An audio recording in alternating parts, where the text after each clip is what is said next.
Hello everyone and welcome back to my channel, Edmund Mindaros, and for today's quick tutorial, and I'm going to show you guys on how to resolve Windows update with the error code 0x8024B102 that you're experiencing on your Windows 10 or Windows 11 computer.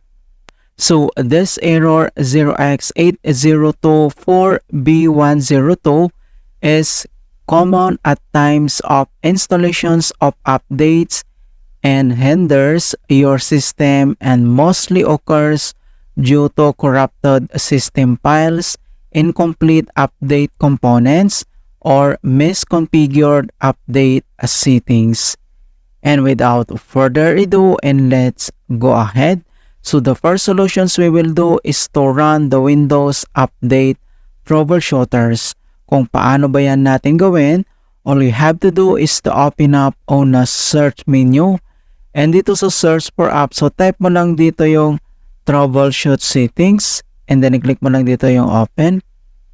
And dito lang sa Troubleshoots. And under dito sa options ay kailangan mo lang i-select dito yung other troubleshooters. So i-click mo lang yan. And dito sa other troubleshooters, and then under dito sa most frequent ay kailangan mo lang i-select dito yung Windows Update, and dito lang sa right side kailangan mo lang i-click dito yung Run, and wait natin na ma-complete yung detecting problems, initializing, and diagnostic process. And troubleshooting has completed. In hope na na-resolve yung error. But if the issue still persists, so ang next solution na pwede natin gawin is to check and restart Windows Update Service. Kung paano ba yan natin gawin, all you have to do is to open up again on a search menu. And dito sa search for app, so kailangan mo lang i-type dito yung services. And then i-click mo lang dito yung open. And dito lang sa services and services local, so dito lang sa right side ay kailangan mo lang i-locate dito yung Windows Update Service, and then scroll down ka lang at hanapin natin dito yung Windows Update Service, and then kailangan mo lang i-select and double click. And dito lang sa kanyang general, and then dito lang sa startup type, so kailangan mo lang i-select dito yung automatic. And then next step, i-click mo lang dito yung apply and click mo lang dito yung okay. Alright, so after dito sa Windows Update, and then kailangan natin i-locate ulit dito yung Background Intelligence Transfer Service. Alright, so ito siya.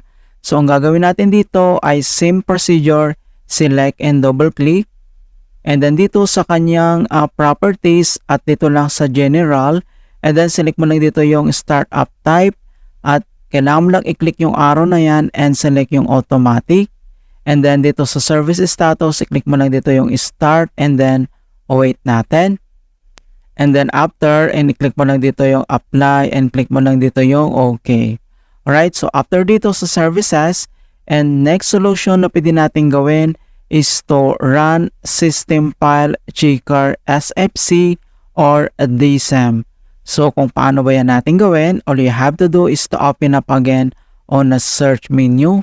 And dito sa search for app, so type mo lang dito yung CMD or ito yung tinatawag na command prompt, and then kailangan mo lang mag right click and select mo lang dito yung run as administrator.